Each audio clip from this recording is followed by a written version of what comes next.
obrigada pela contribuição de vocês ao trabalho do Eterno, né? Eu gostaria, antes de começar a dar continuidade à paraxá desta manhã, que Francisco, assim, foi usado maravilhosamente pelo Eterno, para darmos continuidade agora à tarde ao ensino da paraxá. Eu não vou me demorar, porque nós temos muitas coisas ainda a fazer, mas eu gostaria de, antes de começarmos, eu gostaria de responder ao irmão Antônio Miranda, de Alexandria, no Rio Grande do Norte. O irmão Antônio Miranda é participante dos serviços desta congregação, de todas as formas, até com seu próprio dízimo. Então, ele participa pela internet, e hoje pela manhã ele estava ouvindo Francisco, e ele depois parou de ouvir o Francisco e foi ouvir um outro canal, outra transmissão pela internet, e surgiu uma dúvida no coração dele a respeito da questão que o outro canal estava falando sobre a questão da Santa Ceia, e porque nós não a celebramos aqui na congregação e celebramos uma vez só por ano na Páscoa. Eu quero dizer, irmão Antônio, que tudo que nós fizermos de errado, nós gostaríamos que o Eterno tentar falar conosco que estamos errados, nós voltaremos e consertaremos no ar, com todas as pessoas, pela internet, perante esta congregação. Nós nunca tivemos dificuldade. Eu respeito muito você e sei quanto você nos ama e nós te amamos. Mas nós gostaríamos de dizer para você que nós não temos resposta agora para você. Nós aguardamos do Eterno que Ele venha nos dar explicação. Nós só celebramos a ceia na Haggadah de Pessa, uma vez no ano, quando celebramos Pessa. Então, se o Eterno disser não é assim, é como um modelo cristianizado, uma vez por mês, nós iremos fazê-lo. Nós voltaremos atrás quantas vezes precisar, se nós estivermos errados. Mas agora nós não temos posição para te responder. Eu estou te respondendo em nome de toda a congregação. Nós não temos como te responder. Nós precisamos de uma orientação do Espírito e precisamos que Ele nos fale. Você verá no final do nosso ensino de hoje sobre concorrência, que é a questão de Balaão ali, a concorrência com Moisés ou com Hashem, ou com o próprio Eterno, que nós temos, finalizando o nosso ensino dessa noite, uma questão muito interessante sobre a concorrência, e que Yeshua nunca concorreu com ninguém. E há um texto em João capítulo 10 que eu gostaria de mostrar para vocês, que foi acrescentado ali na palavra, não foi dito por Yeshua.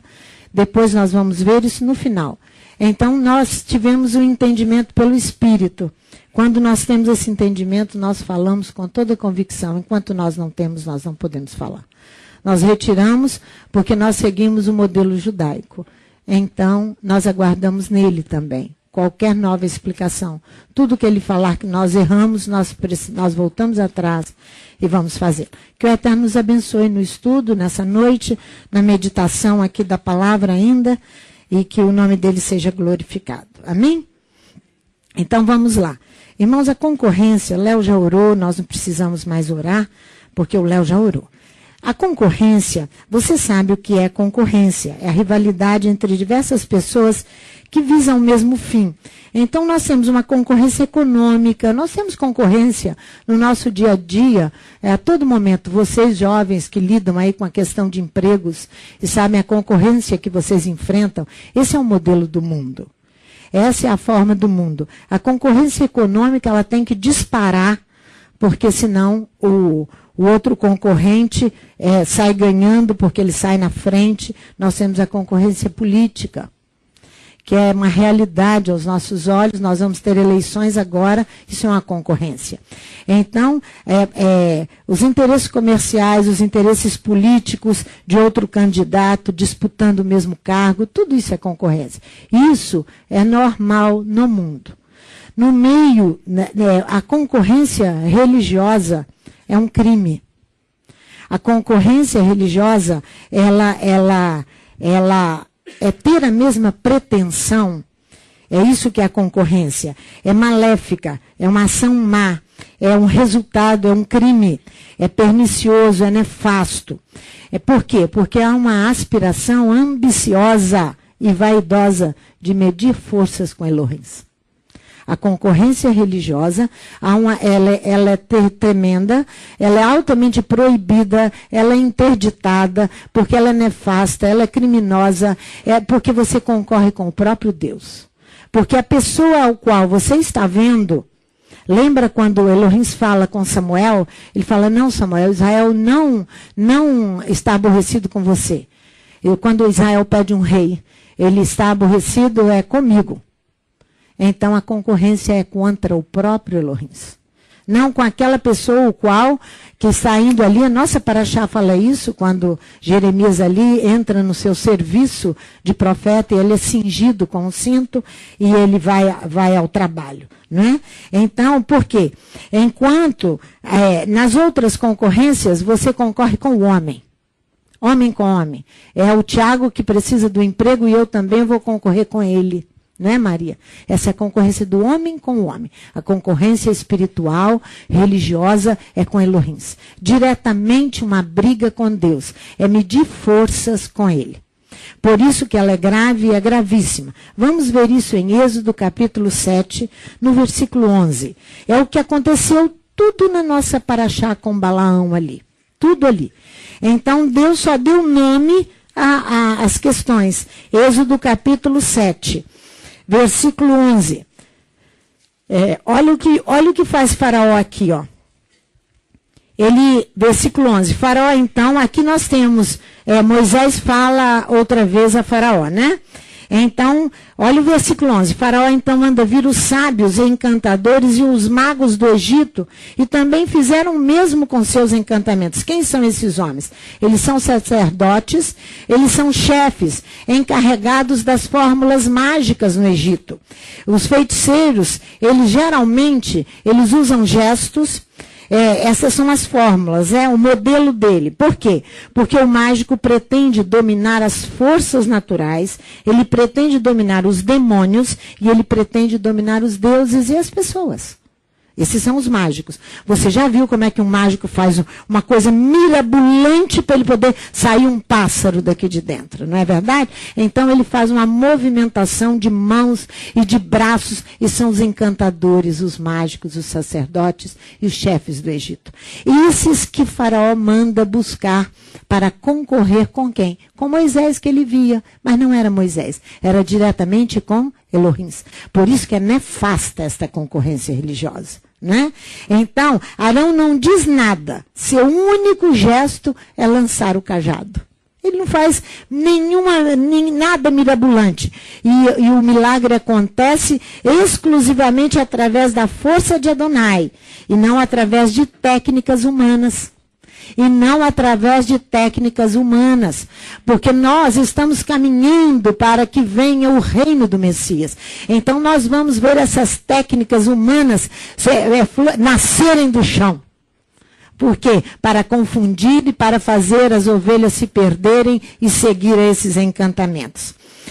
Então a primeira concorrência de Faraó com Elohim, Faraó quer assegurar-se de que o poder dele é tão grande quanto o poder de Adonai. Faraó quer se assegurar de que o poder dele é tão grande quanto o poder de Adonai. Foi isso que Balaão fez. Foi isso. E segundo, medir as consequências da aceitação ou recusa da mensagem de Moisés. Eu recuso a mensagem de Moisés ou eu aceito a mensagem de Moisés? Porque os magos e os encantadores e os feiticeiros, sacerdotes e os chefes de Faraó não fizeram nada, repetiram o milagre. Eles vão fazer isso várias vezes, repetindo o milagre. Olha aqui, ó. Olha, versículo 12. Cada um deles lançou a sua vara e elas se tornaram em serpentes. Fizeram a mesma coisa. Mas a vara de Arão tragou as varas deles. Uma coisa diferente houve aqui. Mas o coração de Faraó se endureceu e ele não ouviu como o Eterno tinha dito. Os mágicos intervirão mais 3 vezes. Olha no versículo 22. Desse mesmo capítulo. Mas os magos do Egito também fizeram o mesmo com seus encantamentos. Eles não tinham novidade nenhuma. Aquilo que aquilo que Arão fazia, eles faziam. Aquilo que Arão fazia, eles faziam. Olha aqui, ó. De maneira que o coração de Faraó se endureceu e não os ouviu como o Eterno tinha dito. Então, daqui para frente vai se agravar o flagelo em vez de combatê-lo. Por quê? Porque eles vão repetindo. Eles vão, com essa repetição daquilo que Arão faz, eles vão atestar a incompetência deles e que aquilo que eles fazem não provém de um Deus poderoso, mas provém deles mesmos, né? No entanto que Balaão nunca podia imaginar que um homem teria a coragem que teve Finéias de levantar-se lá e matar o casal. Nunca ele podia imaginar. Nunca. Então ele mostrou a incompetência dele em influenciar ali aqueles jovens hebreus que estavam se envolvendo com as mulheres midianitas, né? Vá ao o capítulo 8 para você ver. Então os magos vão dizer agora no versículo 19, ó. Olha o 17, no capítulo 8, 17. Assim fizeram. Arão estendeu a sua mão com a sua vara, feriu o pó da terra, e houve muitos piolhos nos homens e no gado. Todo o pó da terra se tornou em piolhos em toda a terra do Egito. Fizeram os magos o mesmo com seus encantamentos para produzir piolhos, mas não puderam. E havia piolhos nos homens e no gado. E aí eles vão reconhecer, isso aqui agora é o dedo de Elohim. Olha aqui, ó. Olha o versículo 19. Então disseram os magos a Faraó, isto é o dedo de Elohim. Mas o coração de Faraó se endureceu, não os ouviu como o Eterno havia dito. Então Faraó, que fora ele próprio, que escolhera todas as armas para o combate, porque é o homem que escolhe as armas para combater contra Elohim, é o mago, é o sacerdote, é o feiticeiro, é o falso profeta que vai escolher aquilo que ele vai combater. Então Elohim vai ter que fazer o quê? Tornar o combate mais ostensivo e tornar o combate mais cheio de flagelos. Mais cheio de flagelos. O coração de Faraó não aceitará a derrota de seus campeões. É isso que ele... Olha aqui no versículo 20. Disse mais o Eterno a Moisés, levanta-te pela manhã, põe-te diante de Faraó, e quando ele sair às águas, diz-lhe, assim diz o Eterno, deixa ir o meu povo para que me sirva. Novo combate vai continuar. Por quê? Porque a pessoa, ou o mago, ou o sacerdote, ele está medindo força com a Elohim. Não é com Moisés, o medir as forças. Os episódios seguintes serão mais severos, até culminar num sinal distintivo, visível, o sangue, para dar fim à concorrência. Para dar fim o quê? A concorrência religiosa. O homem concorrendo com Adonai. Por isso que essa concorrência, ela é grave, ela é perigosa, ela é criminosa, ela é nefasta, ela traz tudo de mal. Paulo escrevendo a Timóteo, vamos lá para vocês verem. Segundo Timóteo, capítulo 3. Ele vem falando do homem dos últimos dias. Interessante isso aqui. Paulo escrevendo a Timóteo, ele vai fazer menção desse combate. E quem eram... Ele fala em dois nomes, Janes e Jambres, que os comentaristas bíblicos entendem que sejam esses magos, esses sacerdotes e esses chefes de Faraó. Olha o que fala Paulo aqui em 2 Timóteo 3. Ele diz assim, ó, no capítulo 3, lá no versículo 8 que eu quero ler, mas ele diz assim, ó, a impiedade dos últimos tempos. Por quê? Porque essa impiedade, ela é revestida de homens amantes de si mesmos, gananciosos, soberbos, blasfemos, desobedientes a mães, a pais, é isso que ele fala aqui, sem afeição natural, irreconciliáveis, caluniadores, sem domínio de si, cruéis, sem amor para com os bons, traidores, atrevidos, orgulhosos, mais amigos dos prazeres do que amigos de Elohim, tendo a aparência de piedade. O mistério da piedade é o mistério que você e eu vem sobre você, o que veio sobre Finéias. A virtude de dar honra somente a Elohim. Vocês acham que teve tempo de Finéias pensar? Não deu tempo. Ele agiu porque o Espírito de Deus veio sobre ele e ele agiu. É o mistério da piedade que é comentado por Paulo em outra epístola que agora que eu não sei onde está, mas ele fala do mistério da piedade. Então o homem dos últimos tempos ele tem a aparência de piedoso, Ele tem a aparência de piedoso, mas ele é caluniador, ele é soberbo, ele é ganancioso, ele é concorrente religioso. É isso aí, porque este número são os que introduzem pelas casas, levam cativas mulheres nécias carregadas de pecados, levadas de várias concupiscências, que aprendem sempre, mas nunca podem chegar ao conhecimento da verdade.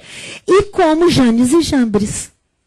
Quem são esses? Aqueles sacerdotes e chefes que contenderam, resistiram a Moisés. Resistiram a Moisés. Esses dois homens se encontravam entre os sacerdotes e os chefes da corte de Faraó. Ele está fazendo menção ao homem dos últimos dias como Janes e Jambres. Olha só. Os sacerdotes e os chefes da corte de Faraó, os quais imitavam o poder de Elohim através da magia. Imitar é tentar reproduzir a mesma coisa que outra pessoa. Mas isso é falsificar. Você já imaginou? Eu assino, você vem, assina a mesma coisa embaixo. A minha assinatura, você vem ali e assina. O Ulisses vai lá e dá uma assinatura, você copia, faz igual o que você fez. Falsificou. Era isso que estava fazendo. Através da magia, eles estavam enfrentando Elohim para fazer a mesma coisa que Arão fazia com o cajado. Para mostrar o poder de Elohim, Arão não fazia nada de sobrenatural. Ele lançava o cajado como Elohim mandava. Eles faziam gestos e movimentações mirabolantes, como fazem os magos. Para quê? Isso, ilusionismo, exatamente. Nós temos um exemplo bíblico muito duro de se enfrentar.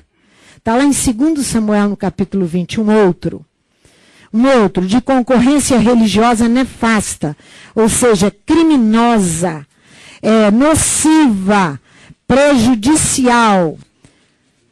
O objetivo desta rivalidade, desta concorrência, segundo Samuel, no capítulo 20, é de cunho espiritual, para que não se estabeleça unidade. Olha, presta atenção no que eu estou falando, que é a mesma coisa de Balaão. Agora aqui nós estamos em outro período do rei Davi.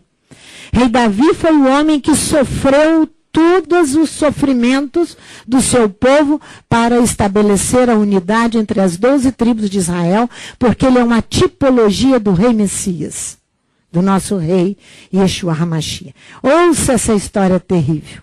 Ora, achou-se dali por acaso um homem de Belial, cujo nome era Seba, filho de Bicri. O homem de Belial é um homem mau, Seba, filho de Bicri, homem de Benjamim, da tribo de Benjamim, que Davi lutava para uni-la às outras tribos. Por quê? Porque houve no meio da tribo de Benjamim uma conversa que Davi forçou para tomar o reino de Saul. Então você já sabe, o qual tocou a trombeta, esse homem de Benjamim, e disse: não temos parte em Davi, nem herança no filho de Jessé, cada um a sua tenda, ó Israel. A guerra civil estava estabelecida. Então todos os homens de Israel se separaram de Davi e seguiram a Seba, filho de Bicri. Porém os homens de Judá seguiram ao rei desde o Jordão até Jerusalém. Vindo Davi para sua casa a Jerusalém, tomou o rei as suas concubinas, que deixara para guardarem a casa, e as pôs numa casa sob guarda. Ele as sustentava, mas não entrou a elas. E estiveram assim encerradas até o dia da sua morte, vivendo como viúvas. Ele colocou o seu harém de lado e ficou mantendo-as ali, mas não tinha contato com elas. Então disse o rei a Amasa: convoca-me para dentro de 3 dias os homens de Judá e apresenta-te aqui. Foi Amasa para convocar a Judá, porém demorou-se além do tempo que o rei lhe tinha designado. Disse Davi a Abissai: mais mal agora nos fará Seba, filho de Bicri, do que Absalão, filho de Davi. Toma os servos do teu senhor, persegue-o para que não ache para si cidades fortificadas e escape de nós. Então saíram atrás dele os homens de Joabe, e os quereteus, e os peleteus, e todos os valentes. Saíram de Jerusalém para perseguirem a Seba, filho de Bicri. Chegando eles A guerra estava estabelecida. Chegando eles à pedra grande que está junto a Gibeon, Amasa veio ao encontro. Amasa se atrasou com a ordem do rei. Vocês viram ali, né? Ele era também do comando de guerra de Davi. Estava Joabe, Amasa veio ao seu encontro. Estava Joabe cingido das suas vestes de guerra, e sobre ela um cinto com a espada presa aos seus lombos. No cinto da cintura estava presa a espada, na sua bainha. Adiantando-se ele, a espada caiu da bainha. Disse Joabe a Amasa: vais bem, meu irmão? Então Joabe, com a mão direita, pegou a barba de Amasa para o beijar. Amasa não percebeu a espada que estava na mão de Joabe, de sorte que este o feriu com ela no ventre e lhe derramou por terra as entranhas. Não o feriu segunda vez e morreu. Então Joabe e Abisai, seu irmão, perseguiram a Seba, filho de Bicre. Mas ele matou aqui sem a mínima necessidade. Ele mata Amasa. Vocês vão ver o que vai falar Davi depois dessa concorrência religiosa e política de Joabe. Mas um dentre os moços de Joabe parou junto de Amasa e disse: quem favorece a Joabe e quem é por Davi, siga a Joabe. Amasa se revolvia no seu sangue, no meio do caminho, e viu aquele homem que todo o povo parava. Percebendo que todo aquele que chegava a Amasa parava, removeu do caminho para o campo e lançou sobre ele um manto. Uma vez removido Amasa do caminho, todos os homens seguiram a Joabe para perseguirem a Seba, filho de Bicre. Seba passou por todas as tribos de Israel até Abel, Bet-Maaca, e todos os beritas, ajuntando-se, também o seguiram. Vieram Joabe e os homens e cercaram em Abel, Bet-Maaca, e levantaram contra a cidade um montão que chegava até o muro. E todo o povo que estava com Joabe batia o muro para derrubá-lo. Então uma mulher sábia gritou de dentro da cidade: ouvi, dizei a Joabe, chega de cá para que eu te fale. Aproximando-se ele, perguntou à mulher: és tu, Joabe? Respondeu ele: eu sou. Ela lhe disse: ouve as palavras da tua serva. Disse ele: ouço. Continuou ela: antigamente costumava-se dizer, peça-se conselho em Abel, e assim punham-se fim às questões. Somos os pacíficos e fiéis em Israel. Tu procuras destruir uma cidade que é mãe em Israel? Olha o discernimento de Joabe. Joabe simplesmente era um concorrente. Por que devorarias a herança do Eterno? Respondeu Joabe: longe, longe de mim que eu tal faça. Vocês se lembram que o Chiquinho hoje de manhã falava do antissemitismo velado? Aqui. Tá vendo? Antissemitismo velado. Respondeu Joabe: longe, longe de mim que eu faça tal, que eu devore ou arruine. A coisa não é assim. Um só homem da região montanhosa de Efraim, cujo nome é Seba, filho de Bicre, levantou a mão contra o rei, contra Davi. Entregai-me só a este e me retirarei da cidade, disse a mulher a Joabe. A cabeça dele te será lançada pelo muro. Ela não deixou que ele matasse ninguém da cidade. Ela disse: tomaremos a Seba e te entregaremos a cabeça dele, mas você não destruirá a cidade. Ele ia destruir toda uma cidade por causa de um só homem.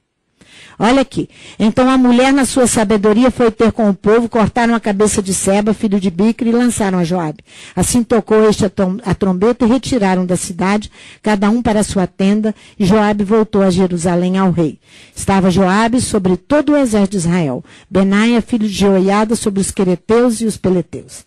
Você viu aí que Joabe estava resistindo, você vai ver mais à frente, os conselhos de Davi para Salomão, quando Salomão vai assumir o reino, e quem poderia prosseguir com Salomão e construir o templo, e quem não poderia permanecer no reino. Paulo diz, escrevendo a Timóteo, como Janes e Jambres que resistiram a Moisés, assim também estes resistem à verdade. Todo falso, todo mágico resiste à verdade. Quem é a verdade, irmãos?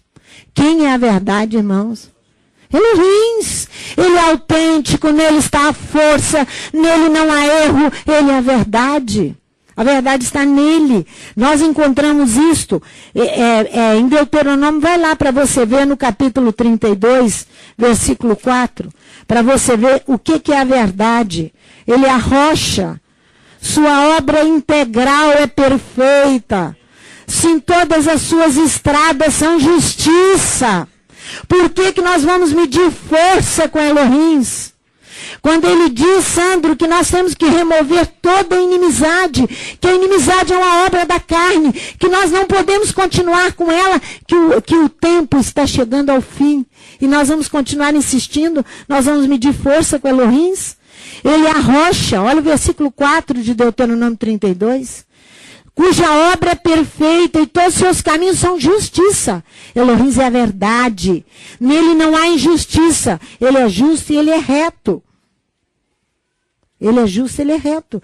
Ele quer bem a todos os povos. Olha aqui no capítulo 33, no versículo 3. Olha, vira só a página aí. Olha o versículo 3. Na verdade, amas os povos. Ele quer bem a todos os povos. Todos os seus consagrados estão nas tuas mãos. Olha aqui, ó.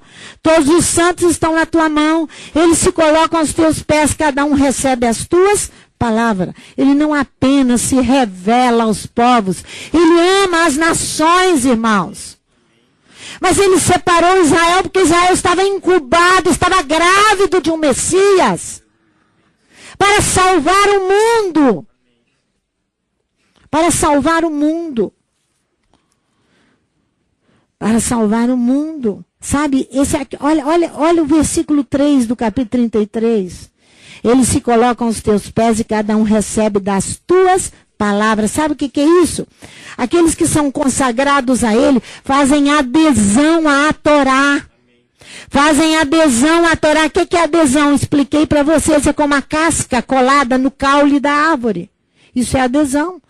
Por quê? Quando você faz adesão, você tem a Torá na boca, você tem a Torá no livro, você tem a Torá na vida. Você tem as palavras de Elohim na boca, no livro, e na sua e na minha vida. Isso aí, aqui, ó. Olha aqui, ó. Na verdade, amas os povos. E eles se colocam aos teus pés e cada um recebe as tuas palavras. Carregar as palavras é uma das formas do casamento de Adonai com o seu povo. Do Messias com a sua comunidade. Não é? Carregar as palavras é uma das formas do casamento dele com o seu povo. Por isso que o simbolismo do casamento, Paulo diz, o Chiquinho leu hoje de manhã, é um mistério. É o casamento de Yeshua com a sua comunidade. A palavra é a verdade, né? Olha só, vamos no Salmo 25, que Davi diz assim, ó. Guia-me pela verdade. Por quê? O que Joabe vai fazer? Joabe vai manchar o símbolo da verdade, que é o cinturão que ele trazia na cintura. Com sangue, com as obras da carne. Olha aqui no Salmo 25, e nós também podemos fazer a mesma coisa. A mesma coisa. O Salmo 25, Davi aqui vai clamar pela verdade. Olha só, ele vai pedir para guiá-lo na verdade. Olha, do versículo 4 ao versículo 9. Faz-me saber os teus caminhos, ó Eterno, e ensina-me as tuas veredas. Guia-me na tua verdade e ensina-me, pois tu és o Elohim da minha salvação. Por ti eu espero o dia todo. Lembra-te, ó Eterno, da tua grande misericórdia e amor, pois são desde a eternidade. Não te lembres dos pecados da minha mocidade, nem das minhas transgressões, segundo o teu amor. Lembra-te de mim por tua bondade, ó Eterno. Bom e reto é o Eterno, portanto ele ensina o caminho aos pecadores. Guia os humildes no que é reto e lhes ensina o seu caminho. Olha o 26, olha. Agora ele vai pedir, primeiro ele pede para guiá-lo, agora ele pede para julgá-lo. Julga-me. Julga-me daqueles pecados que me são ocultos. Livra-me de grande transgressão, Elohim, diz Davi no Salmo 19. Se há inimizade em mim, se há concorrência em mim, arranca de mim, Elohim. julga-me, ó Eterno. Pois tenho andado na minha integridade, tenho confiado também no Eterno sem vacilar. Examina-me o meu interior, ó Eterno, e prova-me, esquadrinha minha mente e o coração. Pois o teu amor está sempre diante dos meus olhos, e eu tenho andado na tua verdade. Aí ele vai pedir agora, porque ele quer anunciar a verdade de Elohim. Olha, no capítulo 30, aí mesmo. Olha no versículo, ele vai pedir para anunciar a verdade. Olha, de 8 a 12. A ti, Eterno, clamei, ao Eterno supliquei, que proveito haverá no meu sangue se eu descer a cova. Louvar-te-á o pó, anunciará ele a tua verdade, o pó vai anunciar, sou eu que tenho que anunciar as palavras, é você que tem que anunciá-las, as palavras que estão na boca, que estão no livro, que estão na vida, é você e eu. Agora olha no Salmo 40, Pai, eu não quero esconder a tua verdade, olha só. Do 8 até o 11, eu não quero esconder, eu quero ser guiado pela tua verdade, eu quero ser julgado pela tua verdade, eu quero anunciar a tua verdade, eu não quero esconder a tua verdade. Deleito-me em fazer a tua vontade, ó Elohim meu, a tua Torá está dentro do meu coração. Eu prego retidão na grande congregação e não cerro os meus lábios, Eterno, tu o sabes. Não escondo a tua retidão dentro do meu coração. Eu proclamo a tua fidelidade, a tua salvação. Eu não escondo da grande congregação o teu amor e a tua verdade. Não retenhas de mim, ó Eterno, a tua misericórdia. Protejam-me continuamente o teu amor e a tua verdade. O Josué diz, no finalzinho, quando ele está ali no capítulo 24 de Josué, ele reúne o povo, abençoa o povo e vai fazer uma aliança e vai relembrar tudo ao povo. Ele diz, serviu com toda a verdade. Josué diz, porque eu e a minha casa serviremos ao Eterno. Não é? Ele diz isso depois. Malaquias adverte aos sacerdotes a respeito da aliança com Levi, que é a lei da verdade. É o mandamento da verdade. A verdade é um mandamento que tem que estar na boca do sacerdote e esteve na boca de Levi. Esteve na boca, esteve no livro e esteve na vida de Levi, né? Dos descendentes de Levi, nos lábios, né? Nele não se achou iniquidade e apartou a muitos da iniquidade, né? A palavra na boca, no livro, essa é a verdade, né?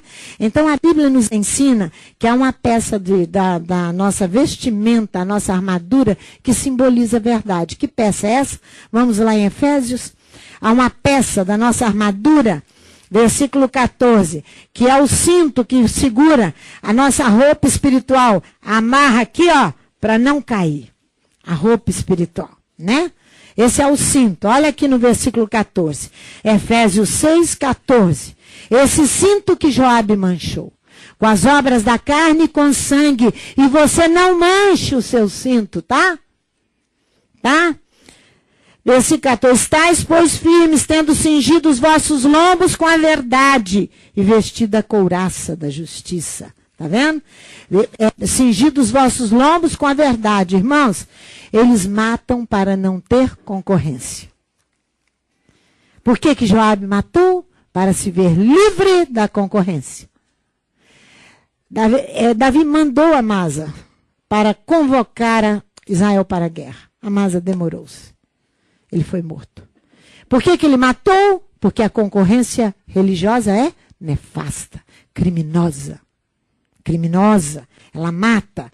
Então aqui nós temos, sobre os nossos lombos a verdade. O cinto é também o lugar para carregar a espada. Não é verdade? Ali que Amasa tirou a espada e Joabe matou Amasa, né? E segurar também instrumentos. Os cintos, eles eram confeccionados de vários materiais. O do sumo sacerdote era confeccionado de linho fino e de um tecido bem nobre e em azul, para segurar toda a sua roupa quando ele se apresentava em Yom Kippur para absolver o povo e a nação. Esse cinto era usado por ele, né? A Bíblia geralmente negligencia, irmãos, a realidade desses materiais, porque a Bíblia não manda, negligencia a realidade desses materiais. Porque a Bíblia não manda que venhamos aqui e venhamos nos vestir de sacerdote, botar um cinto na cintura para mostrar quem somos nós. A Bíblia negligencia estas coisas que nós façamos. Por quê? Porque o texto bíblico ele vai retomar, vai fazer menção do santuário itinerante. Porque se Elohim não estiver no meio de nós, que valor tem? Nenhum. Pode ir todo mundo para casa, assistir televisão, assistir Faustão é amanhã, né? Assistir isso tudo aí, todos esses movimentos de entretenimento, todos, porque se ele não estiver no meio de nós. Se ele não estiver. Então, assim Israel pensava. Porque Elohim, o santuário itinerante era a presença de Elohim ali para que Israel possa festejá-lo. Israel possa aclamá-lo, Israel possa adorá-lo. E assim também deva ser no meio de nós. Êxodo 5 fala isso, e quando Moisés se apresenta a Faraó, deixa ir o meu povo para que me celebre uma festa no deserto. A festa seria a festa de Páscoa. Êxodo 5, versículo 1. Por que então o santuário itinerante ocupa parte importante no livro dos nomes? Você vai encontrar ali, quando eu digo, o povo de Israel, a Bíblia negligencia todos esses detalhes dessas roupas. Mas por que o livro de Shemot, de nomes, o Êxodo, ele traz tantos detalhes desse tabernáculo itinerante e dessas roupas?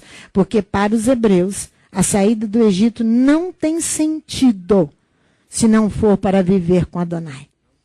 Ele te tirou do mundo e não há sentido nenhum te tirar do mundo das mãos de Faraó se não for para viver com ele. Volte para lá e fique lá. Não é verdade? Se não for para viver com ele. Por isso, o Messias, Isaías faz menção que o Messias usava esse cinto nos seus lombos. E Yeshua, o nosso Messias, o cinto da verdade, o cinto sobre os seus rins. Né? Como sinal de tristeza também, Isaías no capítulo 3 faz menção desse cinto por causa dos pecados de Israel. Vamos lá para você ver. Isaías capítulo 3. Isaías 3, porque esse é o cinto da verdade, é o símbolo da verdade, é o cinto, né? Olha no capítulo 3 de Isaías, versículo 24. De Isaías 3. Aqui é um lamento. Então, esse material desse cinto é diferente, quer ver? 24, deixa eu ver. Portanto, aí eu estou aqui no texto errado. Em lugar de perfume haverá mau cheiro. Em lugar de cinto, uma corda. Tá vendo? Em lugar de cinto, uma corda. Em lugar de encrespadura de cabelos, calvície. Em lugar de veste luxuosa, pano de saco. Em lugar de formosura, queimadura. Porque aqui nós temos um problema. O pecado de Israel, né? Então esse cinto muda o material, muda a forma todinha. Nós temos também o cinto como sinal de aprovação do ministério. Por isso que lá, quando você leu na nossa Haftará hoje, em Jeremias capítulo 2, você viu que Jeremias colocava sobre ele o cinto para sair para o serviço. Aqui, no capítulo 22 de Isaías, olha aí, passa um pouquinho as páginas da sua Bíblia. 22 de Isaías, no versículo 21, você vai ver o sinal de aprovação do ministério de Eliaquim. Sinal de aprovação do ministério de Eliaquim. Olha o versículo 21. Vesti-lo-ei da tua túnica, cingi-lo-ei com o teu cinto, e entregarei nas suas mãos o teu domínio. Será como pai para os moradores de Jerusalém, para a casa de Judá. Você se lembra no capítulo 13, quando Jeremias toma a mão num cinto de pano, porque o cinto de João Batista é um cinto de couro que ele traz sobre a cintura. A verdade estava simbolizada sobre o couro.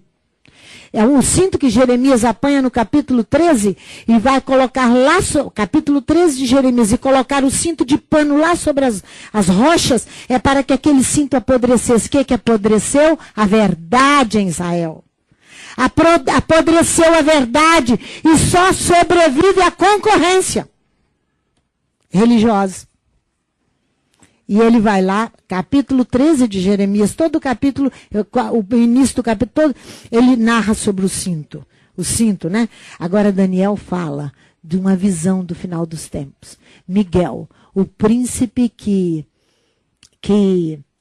toma conta dos negócios de Israel, que vem para falar com Daniel, e Daniel passa mal, e Daniel fica, ele traz sobre a cintura um cinturão de ouro puro, verdade pura, justiça pura. Apocalipse também. Apocalipse fala também sobre esse cinto de ouro. Você sabia que as mulheres virtuosas, elas confeccionam cintas para vender aos mercadores? Você sabia que a mulher virtuosa confecciona cinta para colocar na cintura, segurar as roupas dos seus maridos? Sabiam? Está lá.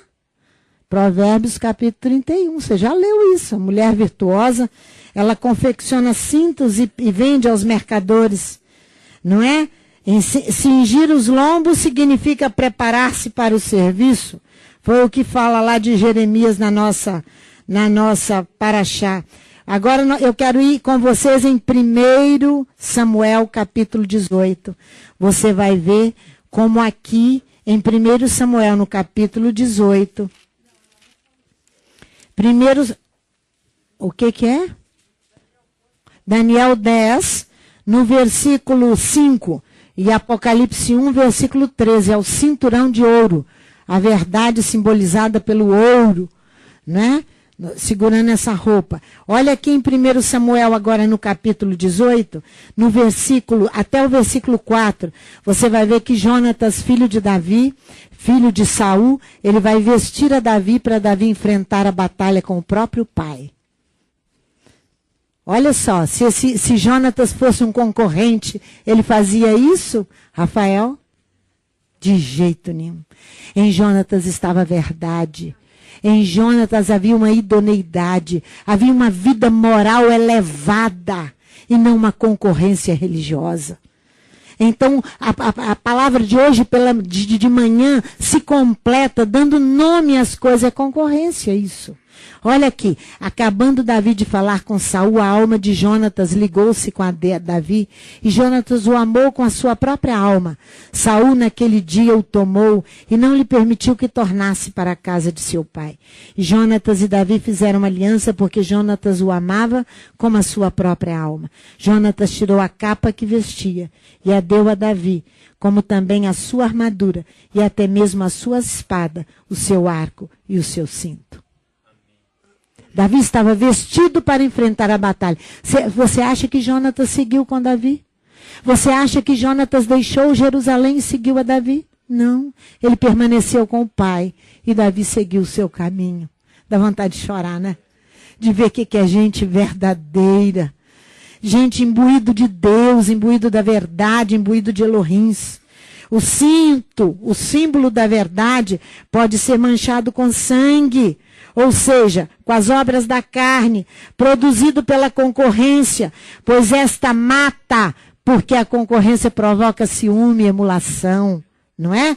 Olha isso aqui em 1 Reis, depois do livro de Samuel, vamos no livro de 1 Reis, Salomão vai assumir o seu ministério, Davi vai dar uns conselhos ao filho, que Salomão vai assumir o reinado de Israel, ele vai construir o templo. Esses homens concorrentes não poderiam estar com ele. Não poderiam estar. Olha aqui que Davi fala sobre essa questão de Joabe. Vamos começar do versículo 1. Aproximando-se o dia da morte de Davi, deu ele ordem a Salomão, seu filho, dizendo: eu vou pelo caminho de toda a terra, esforça-te, pois, e ser homem, guarda as ordenanças do eterno teu Elohims, para andares nos seus caminhos, para guardares os seus estatutos e os seus mandamentos, os seus juízos e os seus testemunhos, como está escrito na Torá de Moisés, para que prosperes em tudo o que fizeres e por onde quer que fores. Que o Eterno confirme a palavra que falou de mim, dizendo: se teus filhos guardarem o seu caminho, para andarem perante a minha face fielmente, de todo o seu coração e de toda a sua alma, nunca te faltará sucessor ao trono de Israel. Olha o conselho de Davi agora. Ora, tu sabes o que me fez Joabe, filho de Zeruia, o que fez os 2 comandantes do exército de Israel, a Abner, filho de Ner, e a Amasa, filho de Jeter, os quais matou em tempo de paz, vingou o sangue derramado em guerra, manchando com ele o cinto que tinha nos lombos e o sapato que trazia nos pés. Olha só, aonde que ele vai matar Abner? Aqui, ó, volta aqui as páginas da sua Bíblia. Aí ele vem, só um minuto, antes de você voltar. Ele vem falando de Barzilai, que foi muito bom para com ele. Olha o versículo 8. Lembra-te, contigo está Simei, filho de Gera, filho de Benjamim de Baurim, que me maldisse com maldição atroz. Por causa da unidade, irmãos. Tudo isso por causa da unidade. Tudo.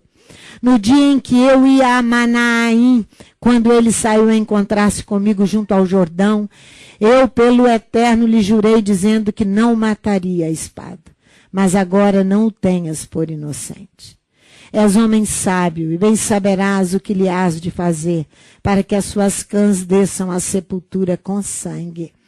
Olha só, ele desce mais um pouquinho, ele vai falar agora de Abiatar. Olha o sacerdote, ó, versículo 26.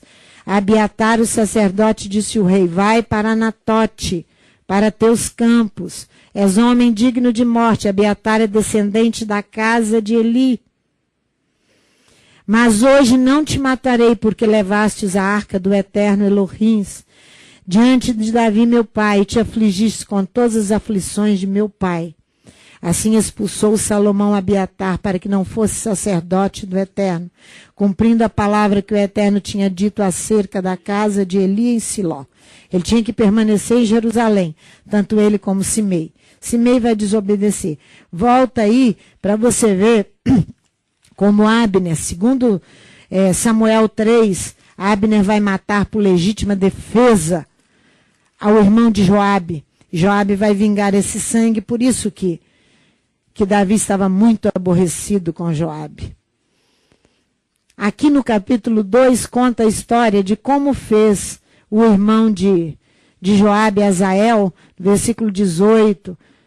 Ali estavam os comandantes do exército, né? E Azael, ligeiro de pés, como as gazelas selvagens, homem, jovem, criança, ele vai perseguir a Abner. A Abner diz: saia de trás de mim, senão eu te mato. Ele continua perseguindo Abner. Abner era destro na guerra. Ele mata Azael. Aí Joabe vai vingar o sangue do irmão. Ele simplesmente vai praticar vingança. Olha no capítulo 3, versículo 22. Pouco tempo depois, os servos de Davi e Joabe voltaram a uma investida e traziam consigo grande despojo. A Abner já não estava com Davi em Hebrom, chefe do exército de Saul, da tribo de Benjamim. E Davi estava tentando trazer os comandantes, tentando trazer a tribo de Davi, de Benjamim, para se unir às outras tribos. Abner já não estava com Davi em Hebrom, porque o tinha despedido e se tinha ido em paz. Davi já tinha conseguido a paz com Abner. Chegando Joabe e todo o exército que vinha com ele, disseram-lhe: Abner, filho de Ner, veio ter com o rei, e o rei o despediu, e ele se foi em paz. Então Joabe foi ao rei e perguntou: que fizestes? Abner veio ter contigo, por que o despediste de maneira que se fosse assim livremente? Bem conheces a Abner, disse Joabe, filho de Ner, que te veio enganar e observar os teus movimentos e descobrir tudo quanto fazes. Joabe então retirou-se de Davi, ficou bravo, porque ele seria um futuro concorrente, um futuro comandante, que Davi estava com Joabe atravessado. Joabe então se retirou de Davi e enviou mensageiros atrás de Abner, que o fizeram voltar do poço de Sirá, sem que Davi o soubesse. Tornando Abner a Hebrom, Joabe tomou à parte a entrada da porta para lhe falar em segredo. Ali o feriu no ventre e morreu por causa do sangue de Azael, seu irmão. Mais tarde, quando Davi o soube, disse: inocente sou, e meu reino para com o Eterno, para sempre, do sangue de Abner, filho de Ner. Caia este sangue sobre a cabeça de Joabe, sobre toda a casa de seu pai. E nunca da casa de Joabe falte quem tenha fluxo, quem seja leproso, quem se apoie em muletas, quem caia a espada, quem necessite de pão. Joabe e Abisai, seu irmão, mataram a Abner, por ter ele morto a Azael, seu irmão, na peleja em Gibeon. Isso aí é concorrência horrorosa, não é? Olha só, que Paulo, escrevendo aos Romanos, ele diz que indignação e ira da parte de Elohim sobre a concorrência religiosa, pois são desobedientes à verdade. Romanos capítulo 2, olha aí. Romanos capítulo 2, vamos lá. De 6 a 11. A ira de Elohim vem sobre aqueles que são desobedientes à verdade. São desobedientes a Elohim e entram em concorrência com ele.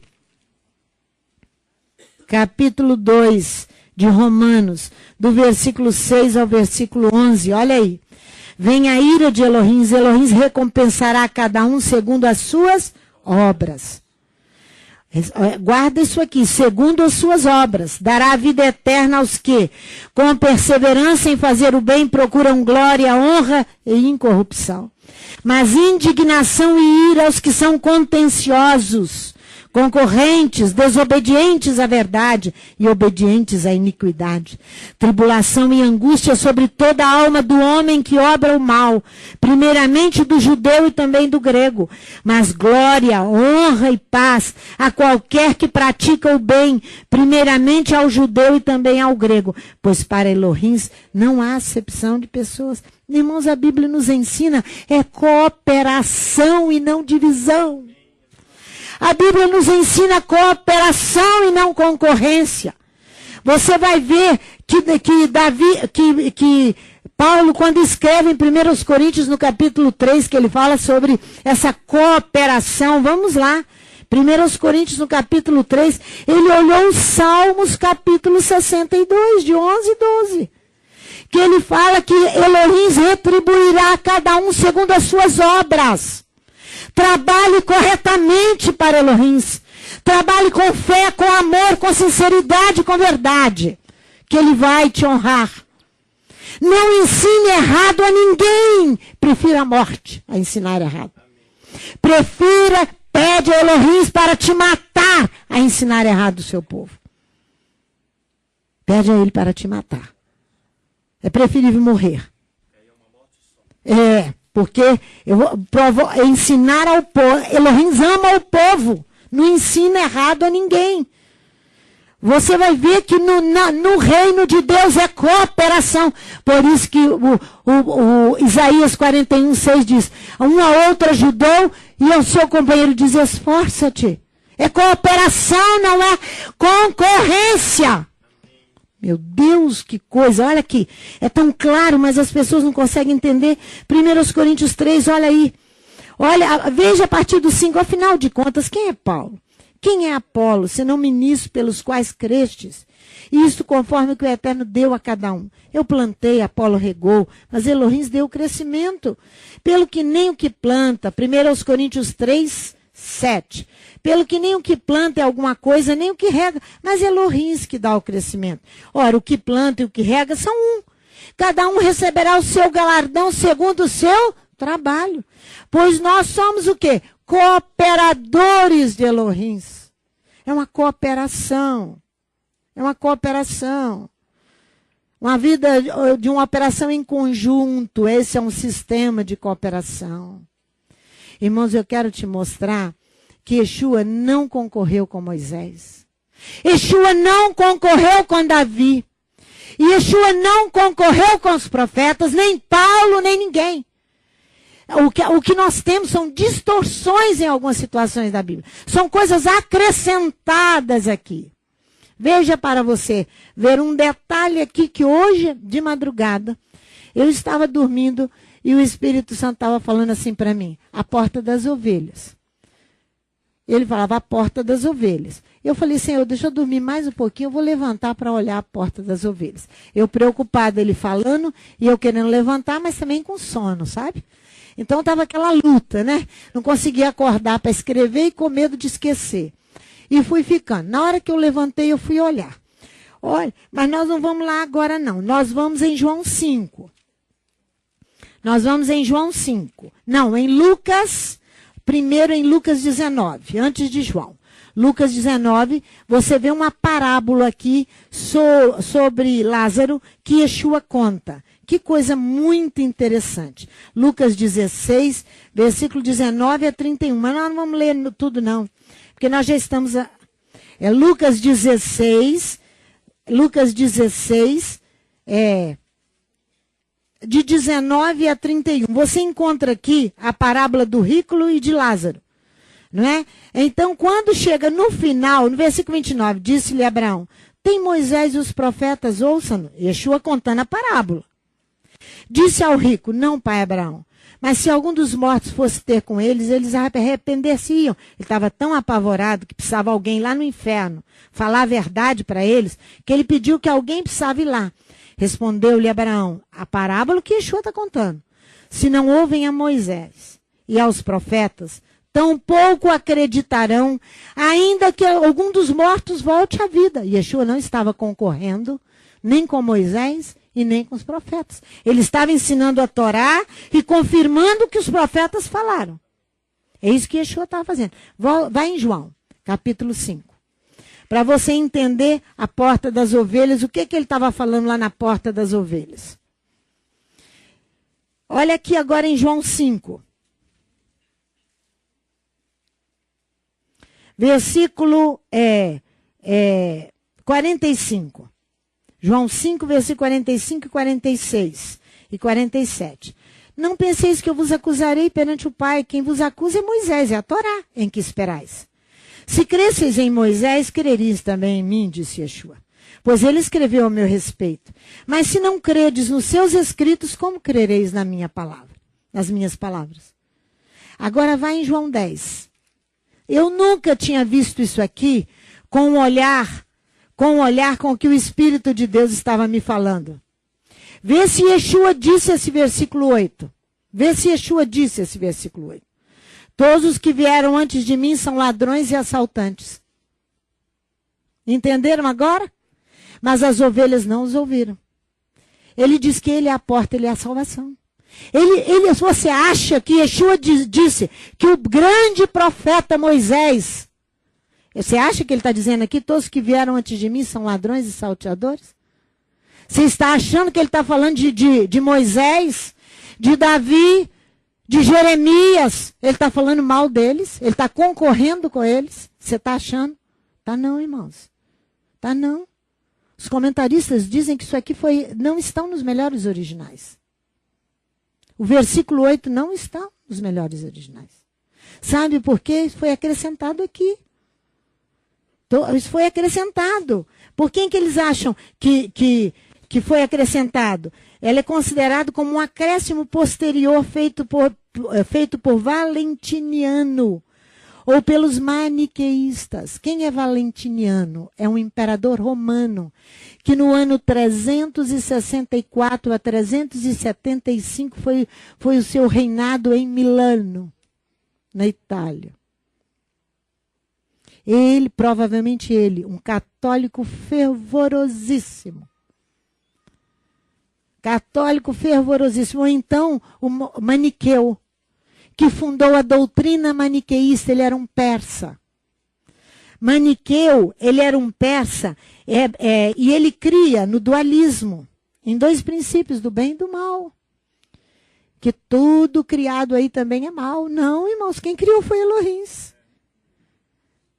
Então, Maniqueu, ele mesmo se intitulava Yeshua HaMashiach. Porque ele tinha 12 instrutores. O que é que eu falei para vocês outro dia sobre o maniqueísmo? Que todos esse movimento de 12 apóstolos que aí estão, provém da linha maniqueísta, de Maniqueu.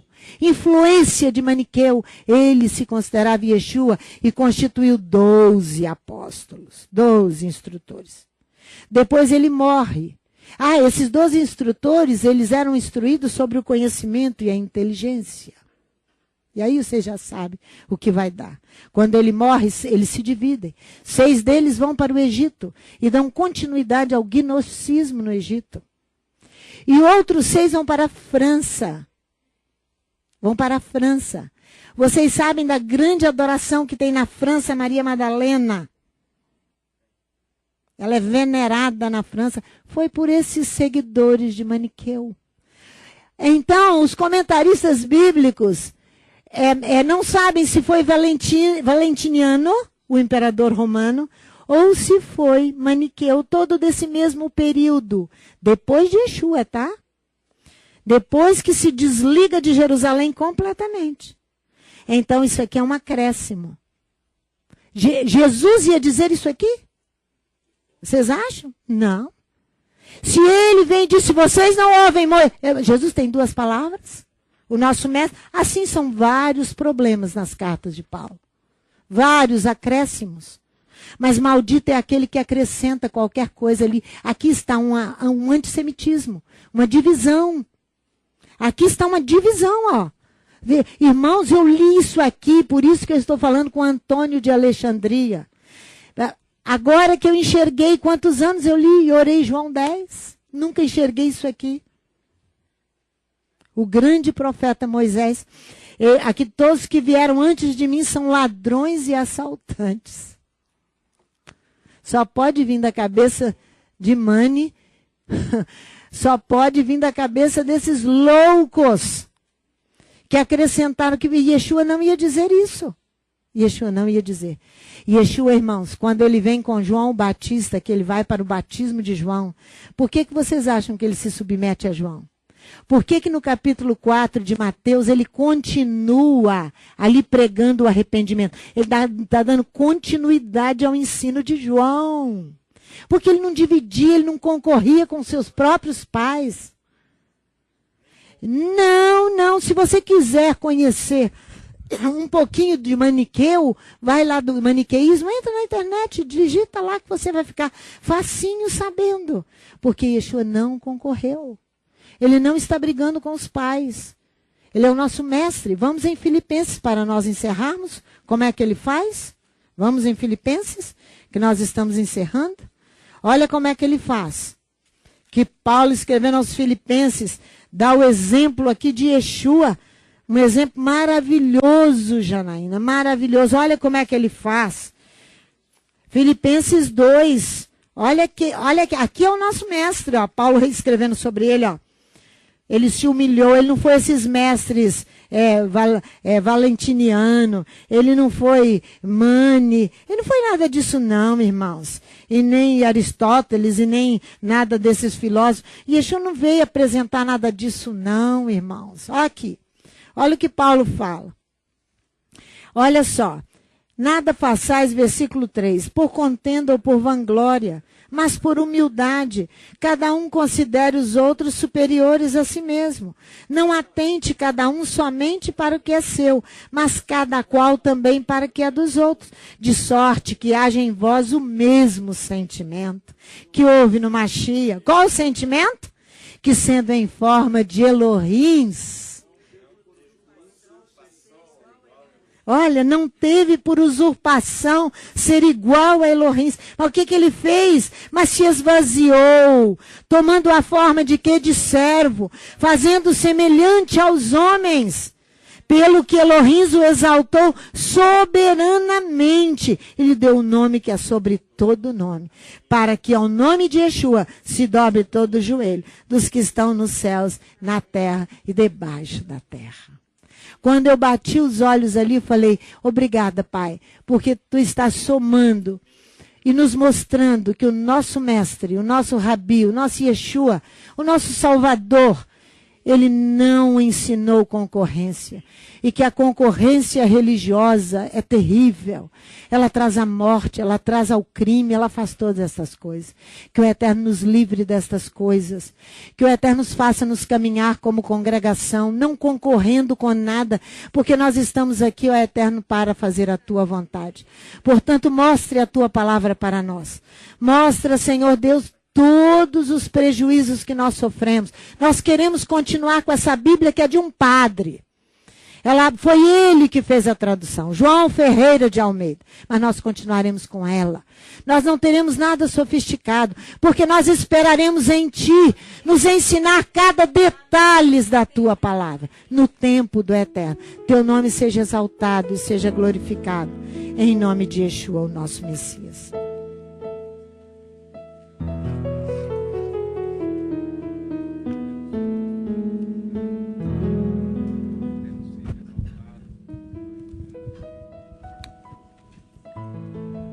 Mais esse ensino, por mais essa instrução.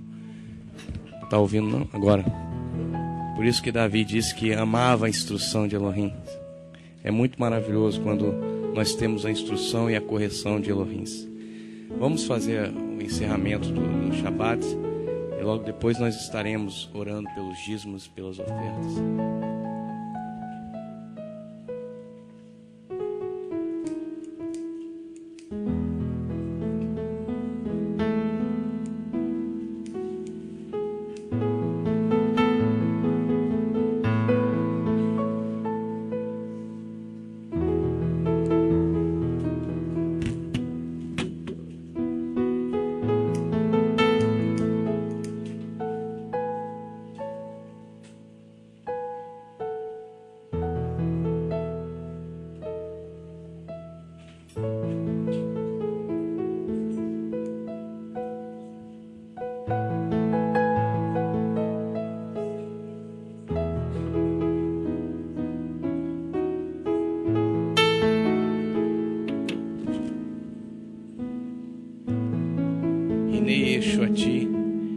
Velo efkha, que osi vezimhat, ladonai vei li Yeshua. Uvertem maim besasson minaine Yeshua, Hayeshua. Ladonai Hayeshua al amerha verratá herra sela. Adonai tsevaot yemano, misgalano Elohe Yaakov sela. Adonai tsevaot esle Adam botear bar. Adonai Oshia Hameler Yameno Veion Coreno. Laihudim Haetá Orá Vesinha Vesasson Vicar. Ki Terri E Lano Kos Yetu Essa Veshem Adonai Ekra. Baru Atá Adonai Eloheinu Melech Haolam Bore Peri Hagafen. Bishem Yeshua Hamashia.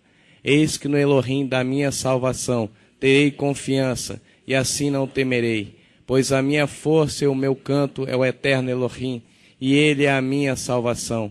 E tirareis águas com regozijo das fontes da salvação. A Elohim pertence à salvação, sobre seu povo recai a sua bênção para sempre. O eterno dos exércitos esteja conosco, que seja o nosso refúgio Elohim de Jacó. Ó eterno dos exércitos, feliz é o homem que em ti confia. Eterno, salva-nos. Ó Rei, responde-nos no dia em que te invocarmos. Para os judeus foi isto luz, alegria, regozijo e preciosidade. Assim seja conosco também. O copo da salvação alcançarei, e o nome do Eterno proclamarei. Bendito sejas tu, Eterno, nosso Elohim, Rei do Universo, que criaste o fruto da videira, em nome de Yeshua, o Messias. Amém.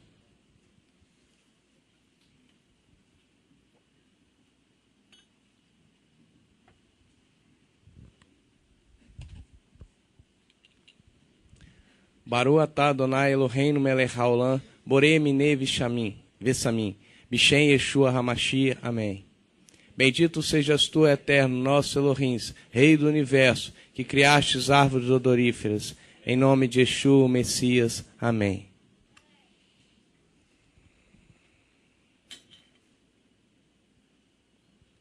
Baru atah Adonai Eloheinu melech haolam, Borê, Morê, Raish. Beshem Yeshua Hamashia. Amém. Bendito sejas tu, eterno, nosso Elohim, Rei do Universo, que criaste os luminares de luz, em nome de Yeshua, o Messias. Quem é que está aniversariando esse? Ainda tem? Desculpa, irmãos. Baru atah Adonai, Eloheinu melech haolam. Hamavidil bei kodesh lehou ben ur reshonesh. Ben Israel ami beon hashevit leshechet liame hamase. Baru atah Adonai, Hamavidil bei kodesh lehou bishem Yeshua Hamashia. Amém. Bendito sejas tu, eterno, nosso Elohim, Rei do Universo, que faz separar o dia santo dos mais dias, a luz da escuridão, Israel dos demais povos, e o sétimo dia dos 6 dias de trabalho. Bendito sejas tu, eterno, que separas o dia santo dos demais dias da semana. Em nome de Yeshua, o Messias. Amém. Quem é que está aniversariando aí essa semana? Vem, minha irmã. Vem, Martinha. Tudo bem. Ninguém levantou a mão.